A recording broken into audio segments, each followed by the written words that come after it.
That was 2 minutes, right? Okay.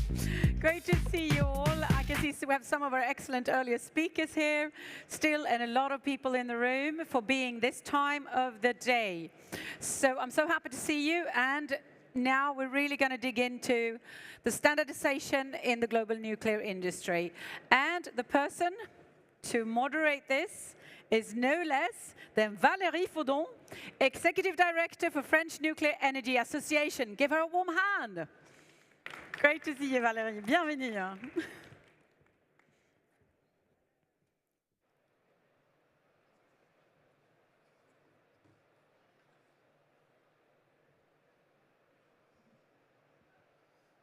So, good afternoon. Thank you for being here. I know it's the last session of the day, but it's a very important one. Some people say it's like even the most important one for the nuclear industry. So I have an exceptional panel to discuss standardization today. First, Bertrand Michoud, who is the Sizewell Delivery Director. So good evening, Bertrand. We have Mr. Ma Xiaofeng, who is manager of the Department of Nuclear Business at China Nuclear Industry 23 Construction Limited. Mr. Marc Duret, who is Director Development and Sales, Project and Components Manufacturing at Framatome. Mr. Praveen Bhatt, who is Vice President, Nuclear Business Unit, MFG Technology, Digitalization and Machine Shop at Larsen & Toubro.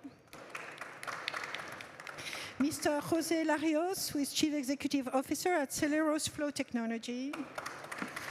And Pierre-Marie Abadi, who is the Chairman of the Nuclear Safety and Radio Protection Authority for France, ASNR. Thank you all.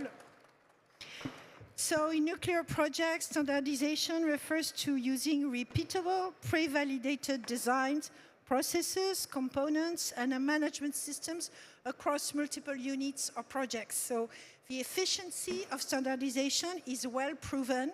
Data from France in the 1980s, Korea in the year 2000, and China today all show that once the design and delivery chains are standardized, construction durations and costs fall significantly, typically about 20 to 30% between first-of-a-kind and end-of-a-kind units.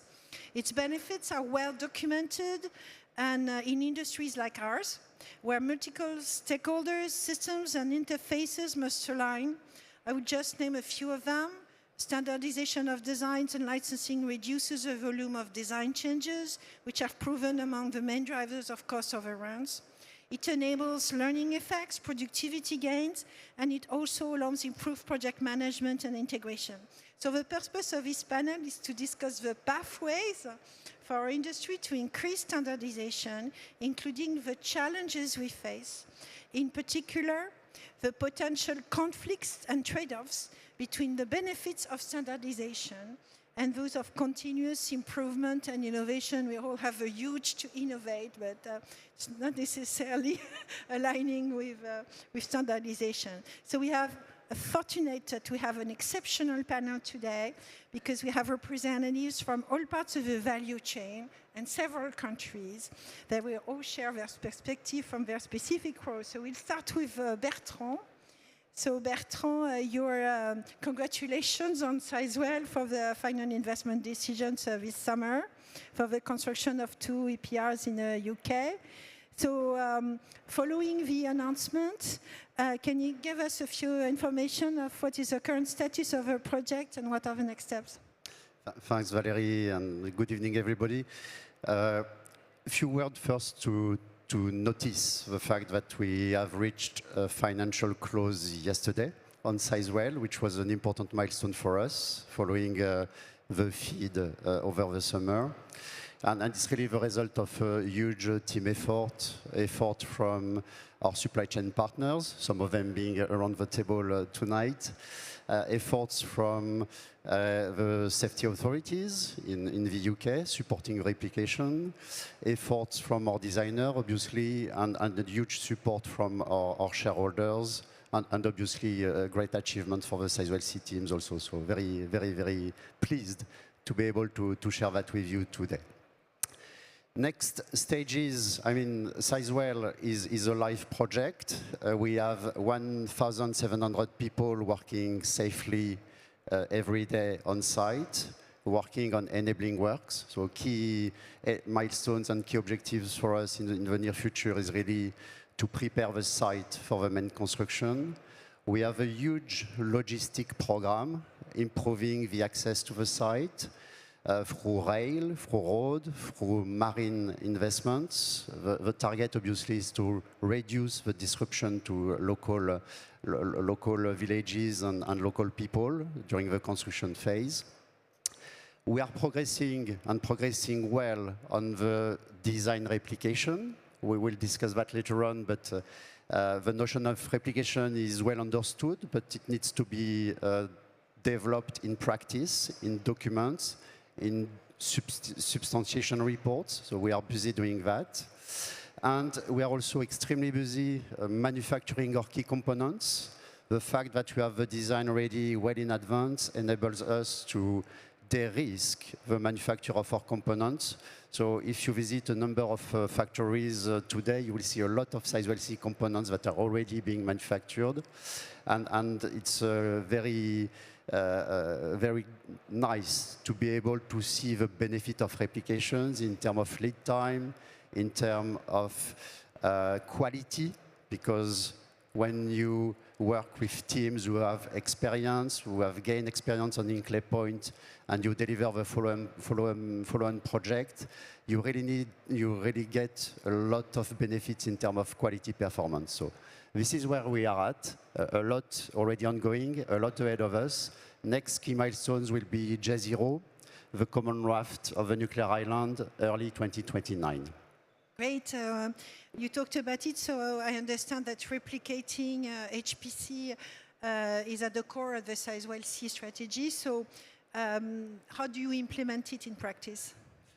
It means a lot of rigor in our teams, a lot of rigor in our supply chain, and really a mindset that is aligned to protecting the design, protecting the replication of the design. I've been on the Sizewell project for more than 6 years now, and when initially we said we wanted to replicate Inclay design on Sizewell, people said, you will never be able to do it. People explained that the site conditions will not enable us to replicate the design. We worked hard with our designers and we demonstrated it was possible. People then said the safety authorities will never let you replicate the design. We worked with WNE and we didn't manage to secure their support for the replication of the design. Then people said you will never be able to replicate the supply chain from Inclay to Sizewell. We worked with our partners and we did manage to replicate the supply chain. And then people said you will get new shareholders and they will want to change and improve on the design. And again, we have managed to secure new shareholders while keeping the same design as Inclay and staying in line with our replication principles. So it's a lot of effort, rigor, and I would say a continuity in order to secure replication on the long run. So are innovation and replication compatible with each other? Is there still room for innovation in Sizewell? There is a lot of room for innovation. The way we frame it on Sizewell, we say that we replicate the what, the product, the plant, but we innovate on how we build it, how we deliver it. There is a lot we can do to be more efficient with our partners on the delivery of the project. There's a lot we can do to be more efficient in the way we share information, we share data, we use digital innovations to support the delivery of the works. We have learned on Inclay that prefabrication, off-site manufacturing can also bring a lot in order to de-risk the project. And this is areas where we want to invest. We are investing already a lot to grasp those opportunities.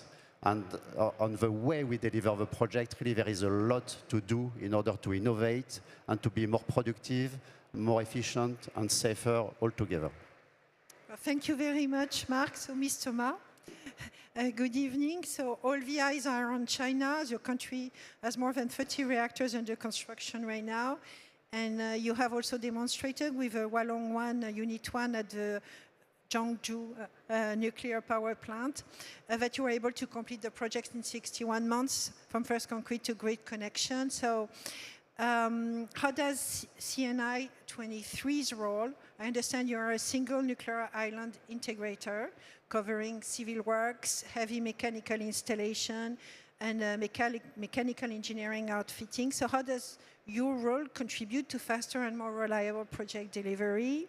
And how does this model that you have in China enable the development and implementation of a repeatable repeatable processes?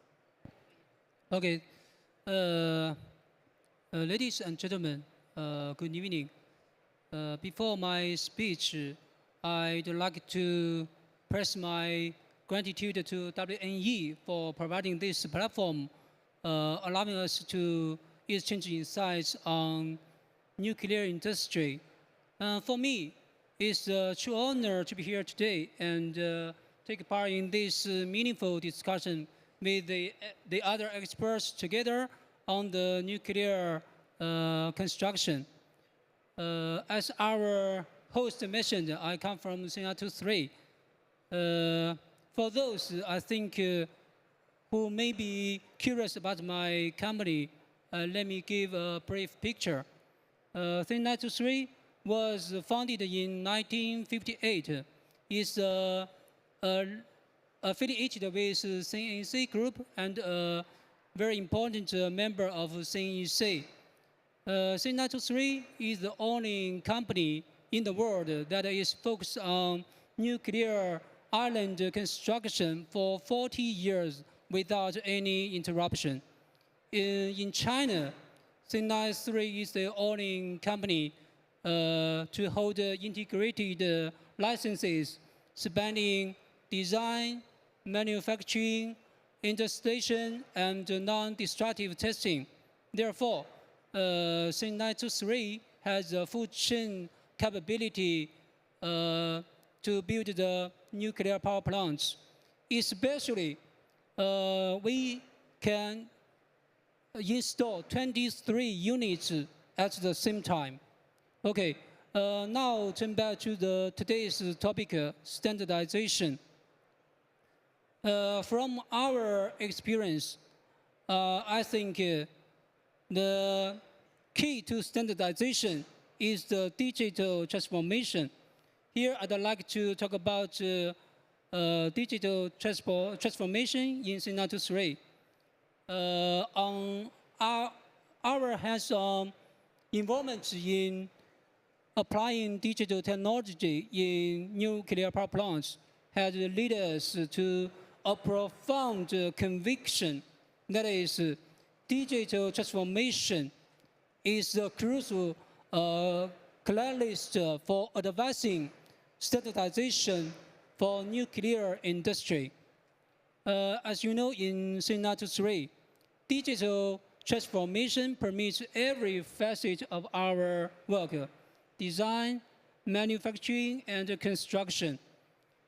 In design, we have developed about 60 3D design plugins. With these tools, these tools are not just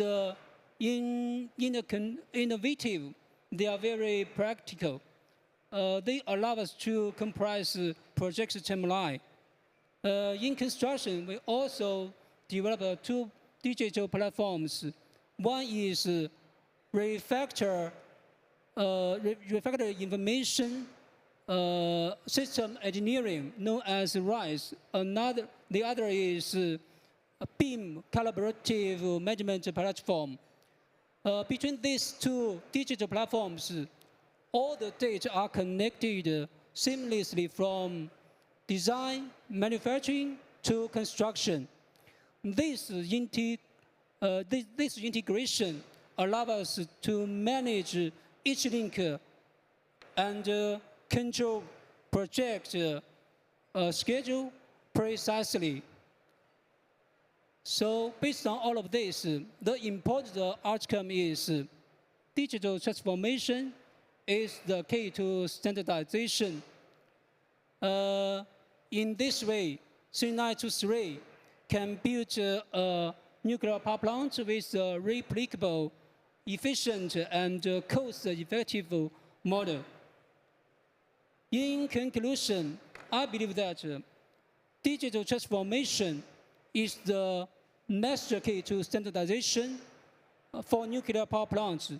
Our company, 3923, is willing to exchange ideas and share experience with the international counterpartners. Let's work together to promote the high-quality development of nuclear power plant. Thank you. Yes, thank you very much. So you're talking a lot about digital platforms and in a way that digital platforms is a key to your strategy. So can you tell us a bit more on how you use it for specific things like real-time tracking, rapid deviation handling, and also the replanning? How do you use these tools? For this is a good question. You know, the answer is, of course, is standardization. Standardization is the foundation for achieving faster and more reliable project delivery. According to our experience, we developed many replicable processes in digital platforms. For example, we developed 161 management roadmaps, 635 process roadmaps, and 102 digital roadmaps. With these roadmaps, this already puts data in the digital transform. That means we can copy these roadmaps directly in the future nuclear power plants. In this way, we can reduce the schedule and the cost. So how do you capture the lessons learned and you transfer lessons learned from one project to another, for instance, on the installation sequences and across ongoing and future projects? So how do you do this learning effect while keeping repeatable processes? Good question. For this, there's a module. The module is lessons learned in digital transform. If one project there's a lesson learned, after they finish their lesson learned, they will put the data into the module. In this way, the other projects, they will get this information directly from this module. In this case, the other projects, they can organize a meeting to train the related personnel. In this way, we will build a learning curve for the other projects, so we can avoid the same problem in the other projects. In this way, we think it's a good solution for making and improve the repeatable process. Thank you. Thank you very much. So Mark, you're the Direct Development and Sales Projects and Components Manufacturer at Framatome. So Framatome conducts activities in nuclear steam supply system design, supply, construction, maintenance, and modernization, and associated services like maintenance and IT security, as well as full design and fabrication. It's a big program. So, would you remind us the scope of Framatome activities in nuclear new build, exactly, and especially the area of component delivery?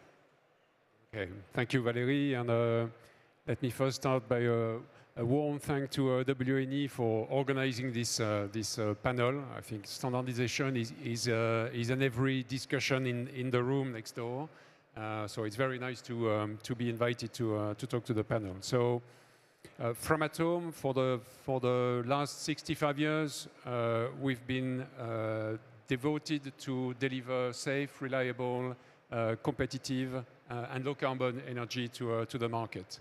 The things we do in Framatome, we are the designer of reactor plants. We are the designer, the manufacturer of the nuclear steam supply system. So typically, that's the systems we are currently delivering to Bertrand. We are designing, we are manufacturing components and fuel. We are designing, we are manufacturing, commissioning instrumentation and control system, so the brain of the reactor. And we are providing services to a different kind of customers. In the history of the company, we have designed more than 100 of reactors ourselves. So we are OEM of 100 reactors, which currently, and China is doing really great in building new reactors. It's about a quarter of the fleet. So a quarter of the fleet has been made by us. But more interestingly, we are providing services of different kind, whether it's fuel supply or maintenance or component supply, to about 380 reactors worldwide. So pretty much everywhere there is civil nuclear, you should see someone wearing a Framatome jacket or a Framatome hat. So we have this wall of nuclear coming to us. I will not come back to COP29 multiplied by 3 recently. President Trump issuing executive orders multiplying by 4 the capacity in the US. So we have this huge amount of demand coming to us. We see the market, and we want to address the market in different areas. First, and before everything, we want to serve the install base, our customers, because they want to have to keep on having availability and producing electricity. In addition to that, we're involved in the long-term operation and the power upgrade. So for most of the fleet now, getting into an age where you will need to extend the fleet, and including in France. But also there's the new nuclear. So we want to be supporting the new nuclear, whether it's the large size reactor. So we have a range of reactor going from 1600 megawatts. That's the one we are currently building in the UK and in France. But also the mid-size reactor and the small reactors, whether it's our own technology or it's someone else's technology. Okay, great. So you've been pursuing a strategy to reduce lead times in the manufacturing of key components. So how does replication play in this strategy? Yeah, so I think lead time is going to be key for industry. To be honest, the recent past, and I'm pleased China is showing the way. China shows that by replicating the same technology, yes, you can go down the lead time and improve delivery. So the commitment we are making in Framatome is we want to serve this market, and the commitment we are making is we want to provide to the market the equivalent of 3.5 gigawatts electric of components every year, whether it's new nuclear or whether it's replacement components for the existing fleet. That will lead us to basically double the capacity of what we offer today, which is a big challenge. So the question is, how do we do that? So first, we are building on the lessons we learned from our current project. As we speak, we have 14 EPRs, either in operation or under construction. And every day we receive from those projects, and Sizewell is one of them, but HPC, we are finishing commissioning of Flamanville. Every day we receive lessons learned from those projects that we are re-implementing into how we work. In addition to that, we are making a significant investment in the company. So we have a €2 billion investment program for the next 4 years. where we will buy machines, we will change the way we are working in the workshop. In parallel to that, we are making acquisitions. So where we need to extend our own capacity, or where we want to secure the things we deliver to our customer to make sure that in 10, 20, 30, 40 years, we will still be able to deliver what we have to deliver. So very recently, we made acquisition in the motor sector by Gemont Electric, and more recently, we've made acquisition into the valve sector with companies like Vanatome, Valserv, and Sego. But also, and going to your point, Valérie, about innovation, we want to stay at the high end of innovation. So whether it's in the process we use for manufacturing the components, whether it's automatization, robotization, one I would want to really point is additive manufacturing. So we are putting a lot of emphasis on developing additive manufacturing applied to nuclear. And recently in September, we had a breaking ground ceremony in France to build a new factory dedicated to additive manufacturing for nuclear components. And it's going to be operational in the middle of next year. So we'll be able to serve this market. But all of these things I've just described, investment, feedback, can only work if at the same time we are moving to standardizing the product. Because if in our factory, every time there's a new project, we have a new product, then you wouldn't reduce the time, and you will get the benefit of everything you've done. So we've changed the mindset in the company, and we are really in a mode of moving from a bespoke nuclear. You know, nuclear is unique. Yes, nuclear is unique, but uniqueness can go with standardization.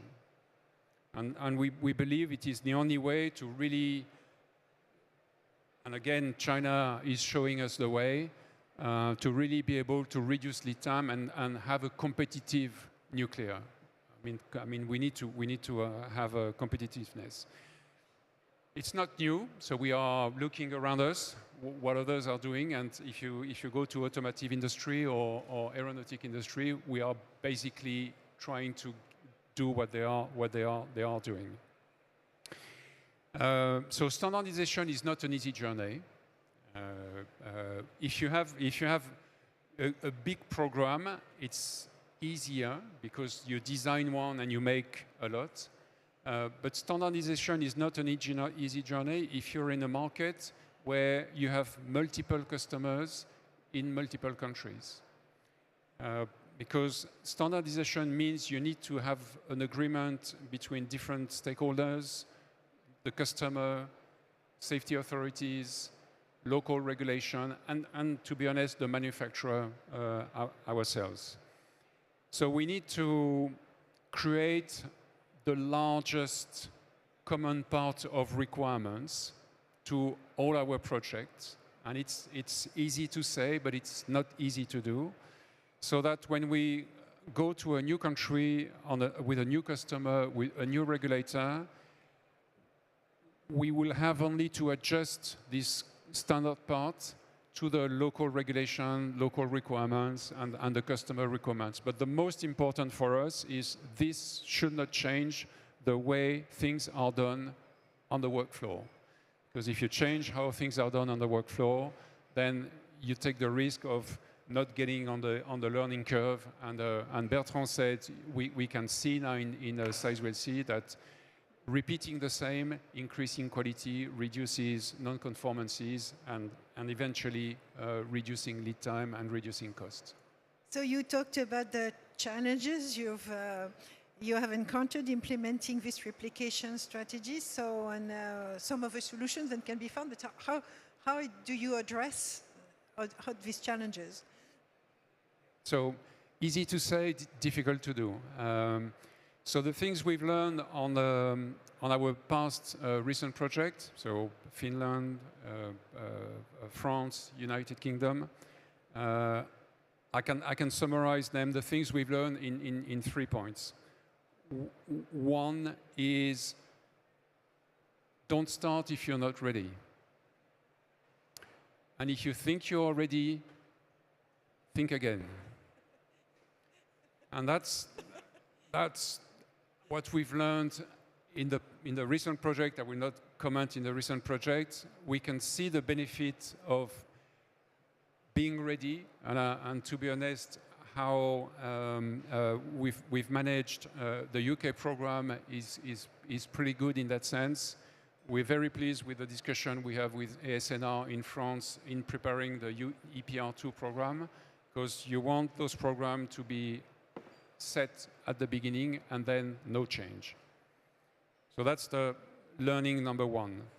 The learning number two is, the more you will standardize, the more people on the work floor will repeat the same action.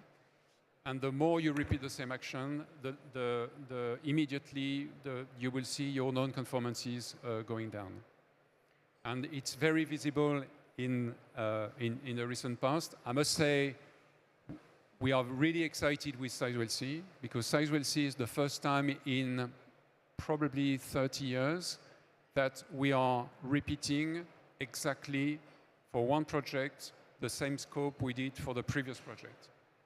You have to go back to the French last palier to find that. Since then, we had a little bit of a gap, but then since then we are just, it's like a series of first of a kind. So we are very pleased with Sizewell C, as Bertrand said. As far as the framatome scope in Sizewell C is concerned, it is a 100% replication of Hinkley Point C. No change, 100% replication. To the point where we were able, with the support of Sizewell C and with the support of HPC, at the end of the where some of the steps in the manufacturing was started to go down for HPC, we asked ourselves the question, okay, Sizewell C is in about 1 or 2 years. So what do we do? Do we wait to receive an order for Sizewell C? Or do we keep going? And we made the decision. We had to have a customer, so at that time it was HPC. And we decided we need to carry on because we don't want to lose the momentum, we don't want to lose experience, we don't want to lose the skills in operator. And I was very successful because we did more PCs for HPC. And when Sizewell C was ready, when Bertrand's team was ready, we transfer those PCs from one project to another, so one customer to a different customer. And why we were able to do that? Because it was a 100% replication of the same product. Super great. The third thing we learn is, and that's the most important, is you have to think to who's doing the work at the end of the day. And we want to preserve the operator in the workshop when he's having one operation on one project one day, that the following day, if he's got the same operation on the same component, he's doing exactly the same. Back in the time where we had different projects in the factory, we had operators on the Monday, they were doing a weld for Taishan, and on the Tuesday, they were doing a weld for Flamanville. And the way they were asked to do the weld was different. So you can imagine the confusion you're creating in the workflow, where for doing the same, you would ask to do in a different way. Thank you very much, Mark. So, Mr. Praveen Bhatt, the Vice President for the Nuclear Business Unit, MFG Technology, Digitalization and Machine Shop at Larsen and Toubro. I'm lost. I'm sorry. I'm a bit lost on my papers. Thank you. So your company is a pioneer in the field of manufacturing, technology development, equipment manufacturing, and site plant services for the Indian nuclear power plant program. So India has currently 6 reactors under construction, and I think you're second in the world in terms of number of reactors under construction. But your country has set a very ambitious target of achieving 100 gigawatts of nuclear capacity by 2047. So that's a multiplication by a factor 13. So it's more than what President Trump has said. So the question is, what are the key strategies and supply chain initiatives being undertaken to realize these very, very ambitious goals? And what role will standardization play to achieve this goal? Thank you. Yeah. Thank you very much. Thank you very much for providing this platform to tell India's story for nuclear. So Larsen & Toubro is a manufacturing company, both in equipment manufacturing as well as a construction company. And last 60 years we are doing this for Indian nuclear program. All 25 reactor which is under operation, L&T has contributed in that. So our footprint in all those things.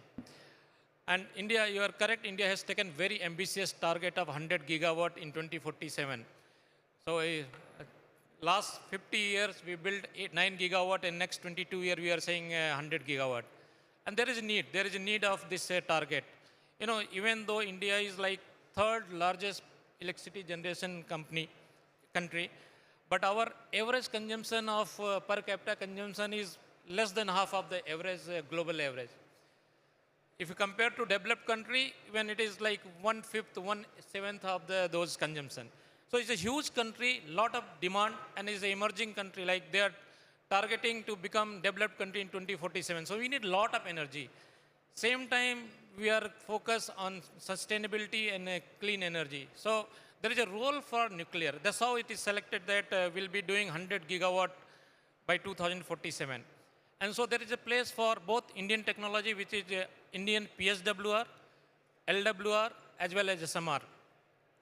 And standardization is the most important thing which is like required for addressing this, because nuclear power, the biggest challenge is overtime. Cycle time, most of the time is construction is delayed, and then program is not commercially viable. So standardization is targeting that challenge. So what India is doing, like Indian Utility Designer, NPCIL, they have standardized 700 megawatt as a one design, which they'll be replicating. You said 6 under construction. Actually, 6 are where construction is started, 12 where procurement has started. So there are 18 plant already conceived, and long lead item is already we are started manufacturing. What they did, considering all the site of India, there are all sites, based on those sites, the worst scenario, they design the reactor. So irrespective of size, there is no change of design. Design is standardized. And I'll tell you power of standardization. Like we used to take 78 months to manufacture one steam generator. With standardization, where processor is standardized, design is standardized, we made steam generator in 33 months. That is the type of improvement we can do through standardization. What you said in opening remarks is very correct. There is always fight going on between innovation, improvisation, and standardization. Designer will always prefer some improvement, and project manager will always prefer same design, same design, same design. So till the time there is no serious benefit, in our opinion, as a manufacturing company, as a EPC company, you should not try to improvise unnecessary. And India is doing that way. First build the capacity, keep on building 700. So already, as I said, 18 reactors are under construction. 10 more fleet is almost site is selected, and anytime you can hear that news that India is going with another 10 fleet, 10 Indian PSWR reactor. Same time, we are talking to all global technology provider and trying to build those PWR also in India. So that is the plan and policy. And biggest change what India is going to trying to do is involving private player into nuclear power plant. Till date, all the plant is owned by only one utility, central government, that is NPCIL. So they are planning to amend Atomic Energy Act. They are planning to amend Civil Nuclear Liability, CLND Act, so that private player can participate, because then we know that 100 gigawatt cannot be built by one utility. And we need foreign direct investment, we need private player to reach that goal. Thank you very much. So Larsen & Toubro has played a pivotal role in an Indian civil nuclear program. So could you elaborate on the unique approaches and innovations that has enabled you to meet these delivery schedules? So last few years, we focused a lot in meeting these requirements. We focused on building capacity. We have focused on building, like using technology for improving cycle time.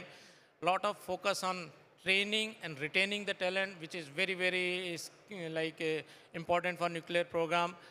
Lot of investment in technology. Lot of investment in technology for manufacturing side. So almost 30 million euro we invested in IoT, smart stations, on those type of building capability. And we are saying technology, talent, these are the two must for nuclear power plant if you want to meet this type of ambitious target. It's not like building few reactors, it's like building 30, 40 reactors together. So that is the place where we are putting a lot of efforts. So how do you plan to scale up your manufacturing capabilities now to meet the 100 gigawatt Yes, goal? so we are a big player in manufacturing on oil and gas side. And nuclear, we are using only our 15% capacity because there is no such demand in past. With this thing, we got a huge manufacturing facility out in India. Only one bay we are using for nuclear. So we are adding more manufacturing capability, more manufacturing facility for nuclear. We are also investing in technology so that we can further improve our productivity. A lot of use of, as I said, IoTs and like the key problem in nuclear manufacturing is inspection and NDE. So those things we are automating, like ultrasonic tests, interpretation using AI, digital metrology. Those way we are building the capability. We are tying with academia, some university, to develop talent because you need a lot of good talent for nuclear. So that's the way we are building capability and capacity. And a lot of focus on nuclear culture. You know, finally, it's different. It's different than other manufacturing industry. So a lot of focus on nuclear safety culture so that you do everything first time right. When you are doing first time right, your cycle time, your capability, capacity doubled. Thank you very much. So, Mr. José Alarios, you're Chief Executive Officer for Celerus Flow Technology. So Celerus Flow Technology is a global leader in nuclear pumps and valves. Can you tell us more about your company? Thank you. It's a pleasure to be here and to share the panel with all of you. We are, as you mentioned, Valerie, we are a global manufacturer for mainly pumps and valves for different industries. One of them is nuclear, defense as well. So we get to see a little bit of everything, best practices, and we can talk about these topics and what works well across the board. We partner with our customers to make sure we understand where the industry is heading and be ahead of the game. I think that's part of the secret. And in terms of the challenges that we see, and I think I speak on behalf of all the manufacturers here, replication by itself is a challenge. Because, as you mentioned, you don't want to be innovating every time. But at the same time, you don't want to copy the bad. It's very difficult to do a first plant, but you don't want to copy things that didn't went well. At the same time, you don't want to be innovating and creating a domino effect where you change the design or change something that then has other implications. So that by itself is a challenge. We've worked with sites we'll see, and we've done so very effectively. Bertrand and his team challenged us a couple of years ago, say, there's no option, we have to go do it. And we've managed to do that very efficiently. We do that with other customers as well, like EPR2. And we use the same philosophy. Let's not change things, but let's challenge ourselves on how do we produce a better product when we get to the nth of a kind. The second one, I would say, is the multitude of local regulations, codes, and they're all different. So if we're really talking about a global solution for the energy conundrum, using all the different technologies available to us, we need to find a way to talk the same language. All these industry codes and so on got developed with first-of-a-kind or one-of-a-kind approach all over the world. And there needs to be some common thread if we really want to build pick any design in 5 different countries. So that's a hurdle. You mentioned capacity, Mark. I think that's something that we all feel. Just to name a few of the challenges in that area. You mentioned 100 gigawatts, right? Canada, they're talking about 17 gigawatts. China, obviously, we know the big figure. Here, at least 6 reactors for EPR2 and 8 more probably coming. The UK, we have Sizewell C, we're finishing Hinkley Point C, and maybe more in the future, including SMRs. So it's a big challenge. How do you plan as a manufacturer? Just pick from that. 1, 2, 3, 5, 10 of those. So for us, the key is partnering in what I call platforms, making sure that it's not a transactional discussion with the customer every time there's a plant built, whether it's SMR or large scale. So that's a critical element.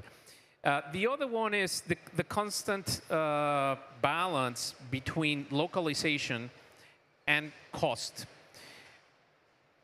Energy is right now going through the cycle that it's going through for several reasons. Obviously, the power itself, feeding AI data centers, population growth, but also for national security, and also to generate a highly skilled set of jobs in the countries where plants are built. So naturally, governments want to localize wherever those plants are built. But if you do that, you can't build a whole supply chain overnight in each one of those countries. So what is the right balance to be had between localization and having the right replication strategy and cost? That is a big challenge as well. So those are the elements that I think we need to do better as a global industry to really partner and challenge ourselves to be better. So are we making progress on all these issues? We are. I think conversations that we have in forums like this, the good thing about the industry is I think it's a small industry. If you look at the number of players, so that generates a lot of discussion within organizations, not only at a high level, within organizations. I can tell you that most of my customers know my organizational structure, the engineering people, the supply chain people, the quality people, they can name them by name, and that generates a lot of trust. In the case of capacity, we partner with our customers to understand what their pipeline for their platforms look like. And then we establish different user cases, and we say, okay, pick anyone. We're providing right now the pumps for the first SMR in Canada. So we're working with GE Vernova to say, if you build 4 more in Canada, then our capacity needs to look this way. If you're going to build 10 more all over the world, then this is what we need to do. And from the point of delivery backwards, what is the timeline that we really need to start building up capabilities? And then also, much like yourself, we start preparing our own workforce, whether it's engineers, apprenticeship programs, or even commercial folks, people that can sit down with a customer, understand how we're going to manufacture and deliver these things on time. So yes, in terms of capacity, it's a partnership. In terms of localization, it's also partnership, because you cannot localize everything and expect the best price. But if you want the best price, you won't achieve any localization unless you already have a big footprint like in France. So what is the philosophy? What is the objective? And we've been pretty successful at doing that in several countries and understanding what's the right mix. What type of jobs are the ones that we can create for the long term on those particular countries. And we're having those discussions with countries that want to build more and more nuclear power plants in the future. A lot of Eastern Europe countries, for example. And even in Canada itself, right? How big is the program going to be? How many engineers do we want in the country? How many of our pumps and valves need to be built in country? So I'm pretty happy with the progress that we've done there. So you talked about the specific challenges you see in the areas of regulation, safety regulations, and codes. So how could we improve? Yes, that's a very good question. We often talk about hardware. And that's the first thing that comes to our mind when we talk about manufacturing. But regulations also were really designed for one of a kind, where everything is to be scrutinized to the nth level. But why do we need to go that way if we're building a 10th, an 11th, a 12th? We have to make sure that we have the right qualification, the right designs, and the right systems, and let the systems regulate the flow of goods. But we cannot be on a 10th of a kind and then break everything for an approval that has to go through 3 cycles with 3 different organizations when it's exactly the same thing. That has no room if we really want to go to a standardization and replication and speed. That's an area that I think we can do much better as an industry, and we need to keep challenging ourselves to get to that point. It's very comfortable to say it's nuclear. We have to do it the way that we've always done it, but that's not going to work. We have to go beyond, and that's an area that I don't think we have enough attention on. Thank you very much, José. So, Pierre-Marie, you're the chairman of the Nuclear Safety and Radio Protection Authority for France, ASNR. So, first question I have for you. So first, is standardization good for safety? And on the stabilization of safety cases, the trade-off between replication and continuous improvement, how do you see that? Good evening, everybody. To your first question, clearly the answer is yes. Having said that, I think we have to come back to the main challenges we have been facing in our construction program. And the lessons Fatih Birol reminded us yesterday at the opening session are very clear. Immature design, difficulty of project management, and quality in the supply chain. Having said that, I think it's very important to keep in mind that safety and efficiency shouldn't be opposed one to the other. Clearly, safety is part of a global performance, and a program running well, running smoothly, it is good for safety. And this is the reason why, as a safety authority, we are clearly involved in a safe deployment of the construction program here in France, and in close contact with our UK partner for the EPR to be built in UK. And the reason why I'm here in this exhibition. We said it, or everybody said it, the common challenge is clearly replicate, replicate, and replicate. And it's not exactly the same thing as harmonizing regulation, and it's not the same thing as freezing design and construction. For us, with the experience of a first of a kind in Flamanville, the construction in HPC, preparation of Sizewell, and in France, a series of 6 EPR, replicating it implies a better articulation between regulatory steps and industrial milestones. It means de-risking in advance. It means de-risking in advance a generic design, at least at the level of a series of 6 EPR. It is also ensuring quality in manufacturing. And ensuring quality in manufacturing, it's the task of the licensee with its technical requirements, which have to be adapted to the manufacturers, and also with a good quality system and a quality and safety culture along the supply chain.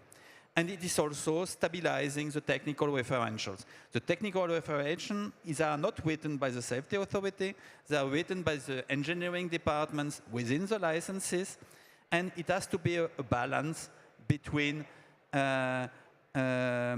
freezing, but at the same time integrating up-to-date industrial practices among the suppliers, and also improving the return of experience and feedback of operating sites and of past production. This is exactly what we did recently by stabilizing the referential for manufacturing of pressurized equipment for the next 6 EPR. It doesn't mean that they will never move again, but at least for 6 EPR, they will be stabilized with the lessons of the manufacturers and the lessons for the difficulties we had in the past. So for replicating, we need standardization, and I said it's not equivalent to regulatory harmonization.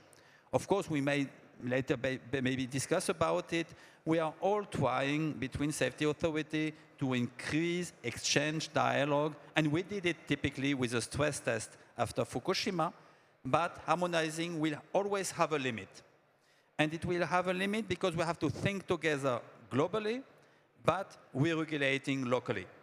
Why are we regulating locally? First of all, because safety authorities are not prescriptive. They are mainly objective-based. And so it means that at the end of the day, we're regulating, as a safety authority, a site with its specificity in terms of seism, extreme events, climate adaptation. The second reason is that technical requirements are written by the industry, not by the safety authority, and they have to integrate many other rules coming not from the safety authority, but from the firefighting practices, and also for the industry itself. It means the manufacturers, the regional industrial standards. And even in highly integrated industry, we know that there are some differences, even in the car industry, driving right, driving left. So the key word is really standardization, and it is an industrial word. It means it is up to the licensee to develop an industrial compromise and a dynamic research of optimum between different challenges.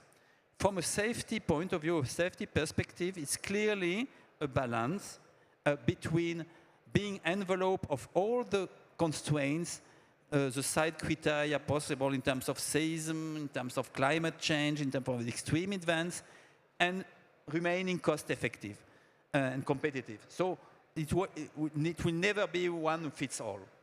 From a safety perspective also, it is really freezing at a certain stage design and construction process, but remain flexible in terms of construction methodologies. One of the challenges of HPC and Sizewell and ZPR in France, it's clearly not the design, it is how it will be built.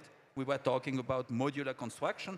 Typically, it is how we are remaining flexible from a design point of view and also from a regulatory point of view to be able to integrate the learning curve. And the last point, and I would like to share the point about it takes time. Initially, in this initial dialogue, technical dialogue, it takes time. And everyone should be very cautious that, of course, speed is not always the good KPI, particularly at the beginning. At the beginning, we should take time to stabilize the design, keeping in mind how it will be built and how it will be, from a safety point of view, demonstrated during the construction in front of the safety authority. And sometimes 1 year more in the initial phase of design and preparation of construction avoids many difficulties later. Thank you very much. So what are the joint initiatives by safety authorities to promote international harmonization and not standardization? Yes, because having said that harmonization has its limit, at the same time we are working all together at different level and form to try to harmonize. Also, first of all, let's keep in mind that there has been a long history of discussion and harmonization. There are some safety standards at the level of IAEA and also at EU level within WNRA. Typically, I was talking about the stress test. I'm talking about the TPR, which is the topical review on safety. They have been at an EU level managed, and there is a much communalities. We are also trying to share common understanding of the key structural safety demonstration element. Coming to SMR, where there are many different projects, and we are sharing best practices, and one of the best practices is clearly to increase the pre-licensing dialogue. We are doing it in France with a dedicated team of high-skilled and experienced people in order to discuss with the project owner and identify the main safety challenges they have to deal with. And at an open level, we have launched some joint early review. What is a joint early review? It is a team of safety authority interested in some specific design and working together to understand this design and to exchange on the main changes in terms of the core safety demonstration. We did already 2 phases of joint early review on the New World project, which is a 300-400 megawatt SMR. And we will launch in the next month a 3rd phase of discussion. It has been very efficient to understand the key element in terms of safety. It doesn't mean that there will be in every country exactly the same, because of the reason I commented, but on the key element from the point of view of safety, we have been having good discussion.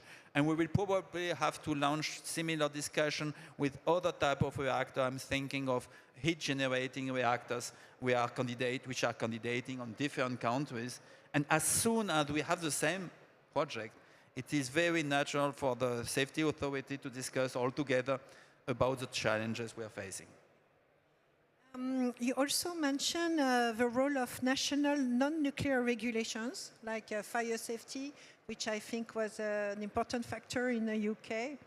It's adding complexity from one country to another. So is there a way forward on this, or what do you think is the role? Is it a major factor or a secondary factor? I don't know if there is a definite solution, but everyone has to have it in mind, because everyone is focusing on licensing from the safety authority, but it's, at the end of the day, I would say it is not so complex from my point of view. Why is it not so complex? First of all, because we are all accustomed to discuss all together for many, many years and decades. And we are talking the same language, the same concepts, and at the end, at least in France and for all the safety authority, which are very objective-based, we remain flexible because we have all the leverage in our discussion. And I would say my experience is that licensing is not on the critical path of the project. And if it is the case, it means also that probably the design also in the critical path, and then we're coming back to the point that take time.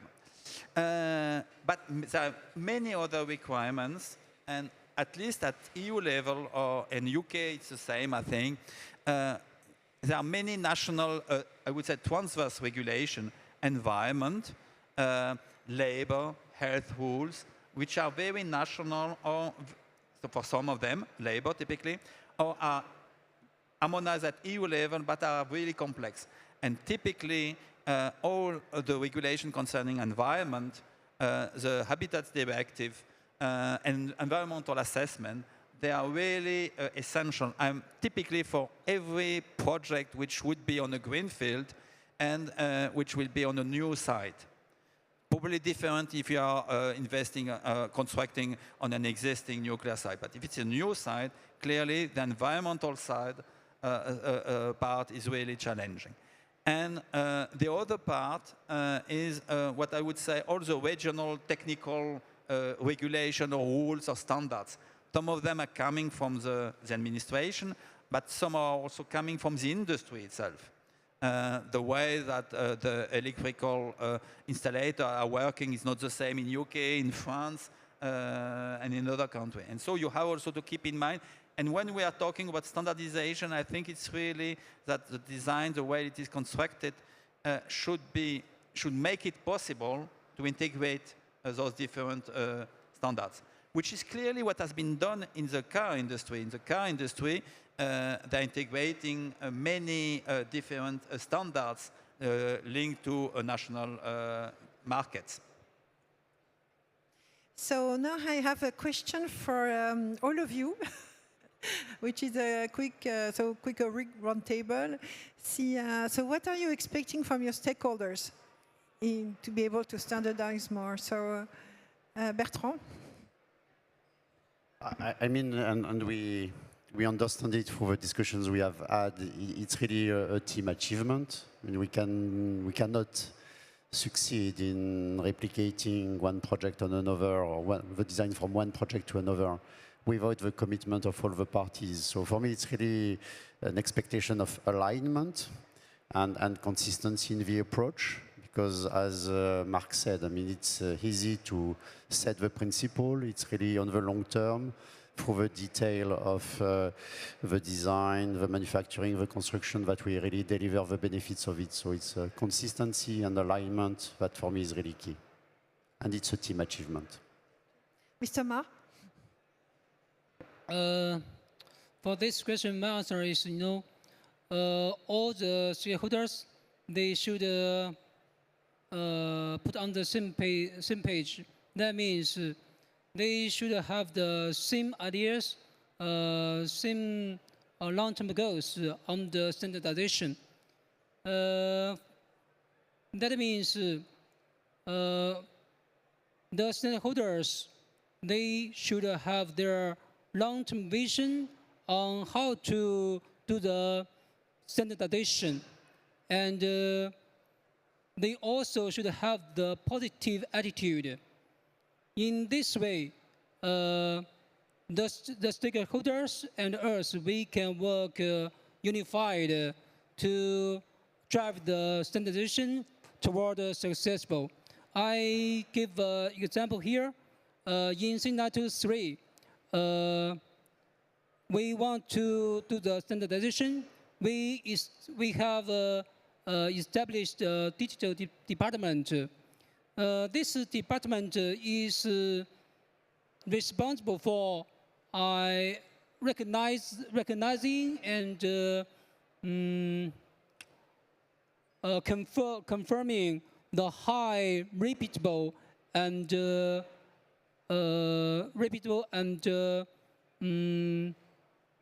high repeatable process.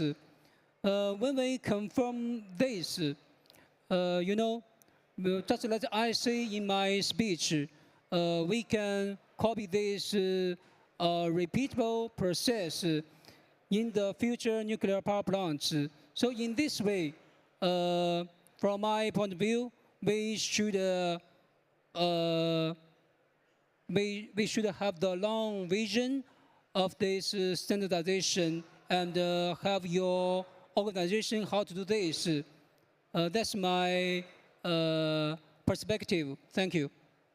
Thank you very much. So, Mark?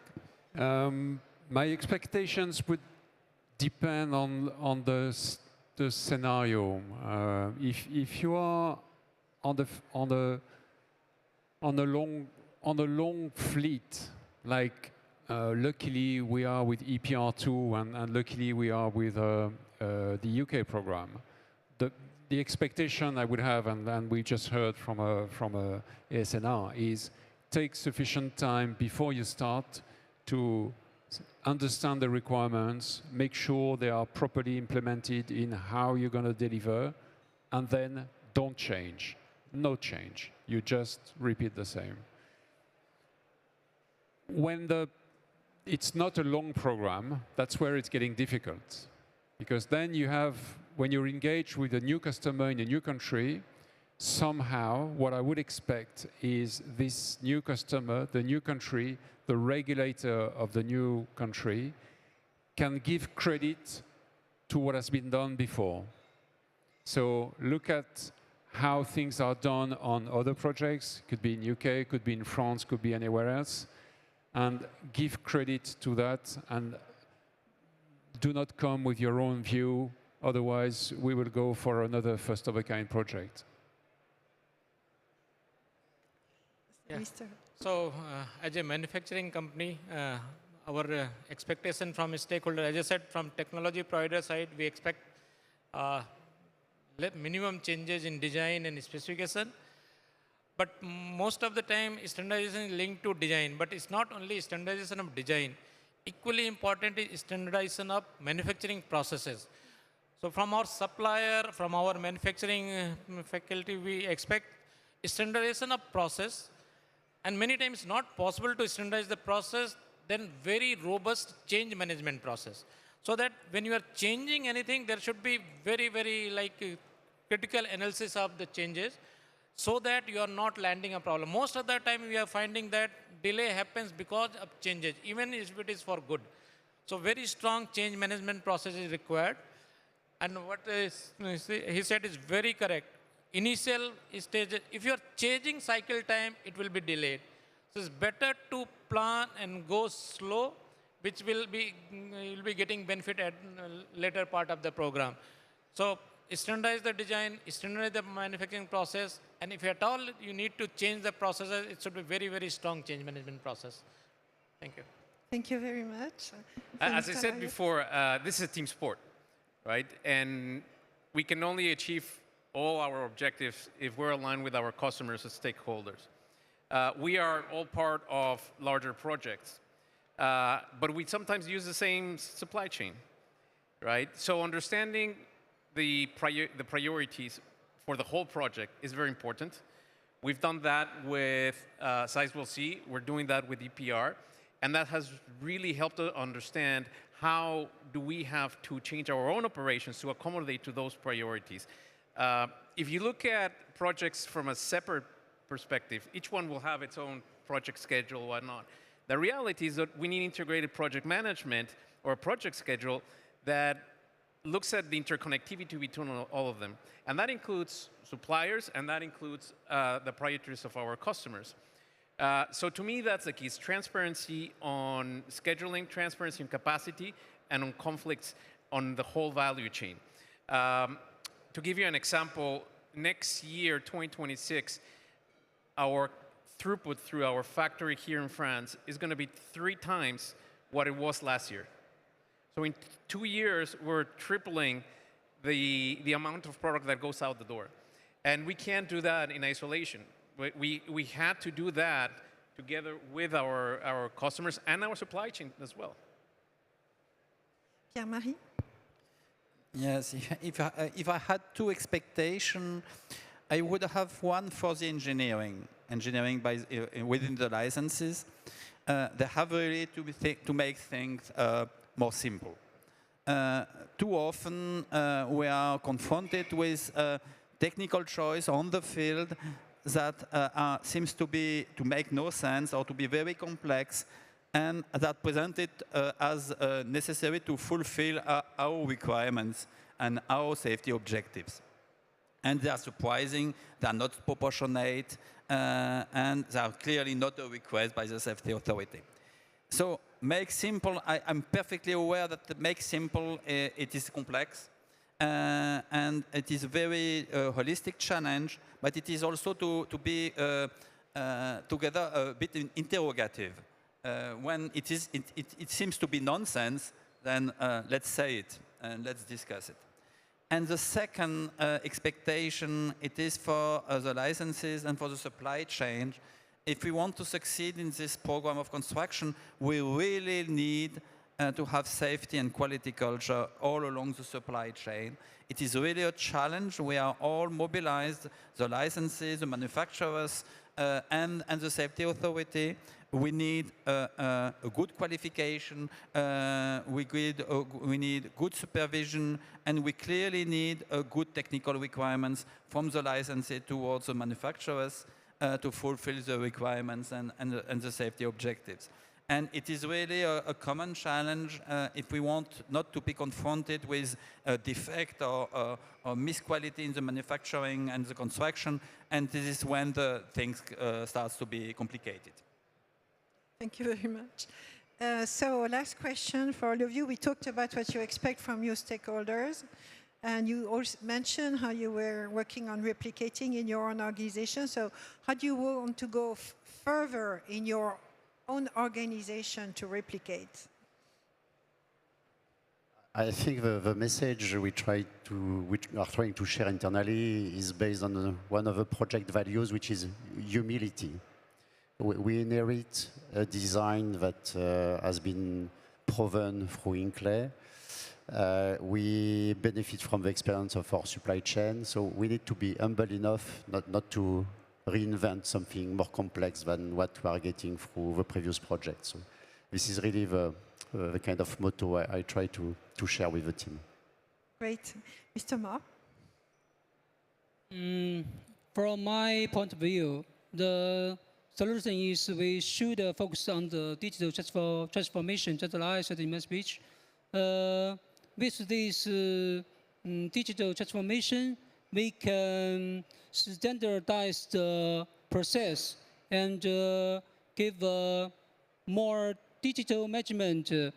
You know, sometimes if we use people to do something, there maybe have some problems. But if we use the software and we manage something, in this way we can avoid some issues from people. So from my point of view, I think we should focus on this. This is the key to the solution about the problems. That's my answer. Thank you. Mark? I think I will reuse the word from Bertrand, humility. In a different area, look at what works elsewhere. I think the nuclear industry has been looking inside industry for too long. We need to look outside industry. Again, we are trying to replicate, well, not only the design for our product, but processes that do work outside. So whether it's automotive or whether it's aeronautics. I can tell you the first time we visited a car factory, I was sitting there and say, okay, what's the point? Where's the link with what I'm doing? And then when you start to understand why they do things this way and what is the benefit you have, then you start to realize, oh yeah, maybe I can use this good practice into my own work. So humility and look at outside the nuclear what works. As a industry, two things where we are focusing more to face these challenges. One is that developing nuclear culture, and in that mainly transparency. I think the key for nuclear industry is transparency. Our biggest stakeholder is society. So as an industry, we should be very transparent in our process, in our the way we are doing, and any deviation.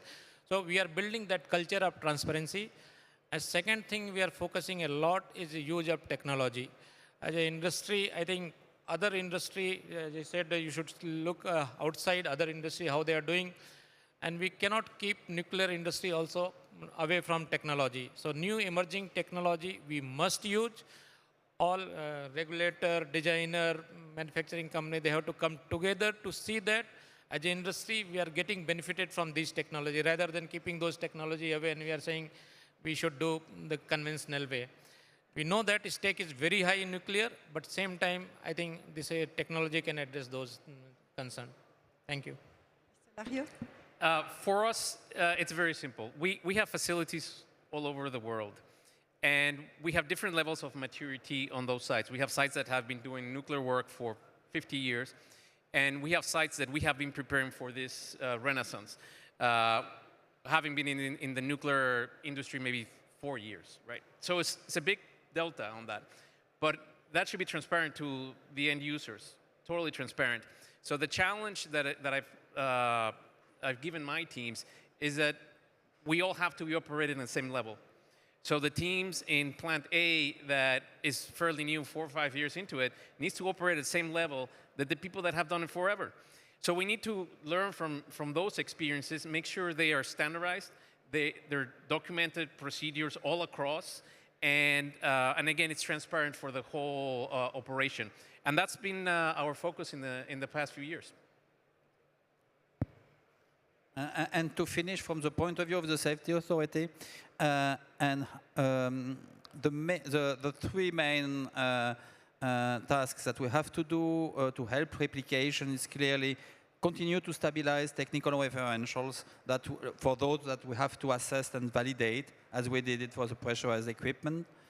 Continue to industrialize the licensing and de-risk site-specific issues, and there are some. We will do it because we did it for the 4th periodical safety reassessment of the operating fleet, and it meant 58 reactors. And so we are accustomed to industrialize the licensing process. And the third one, which is maybe new, we should probably discuss with EDF to identify the implication of modular construction of EPR in terms of inspection during construction. We don't expect that this evolution, simplification of construction would change the design and imply modification, but it implies probably more in terms of inspection and what we have to look at in terms of construction and inspection during construction. So thank you very much, all of you, for this very rich and interesting panel. And I will have just one conclusion, is let's replicate and let's standardize. Thank you very much. Thank you for a great panel, the last on the day. Warm hand, and thanks for great moderation. So yes, you can leave the stage, you can take a glass, and you can meet all the wonderful people here. Thank you so much. Merci beaucoup.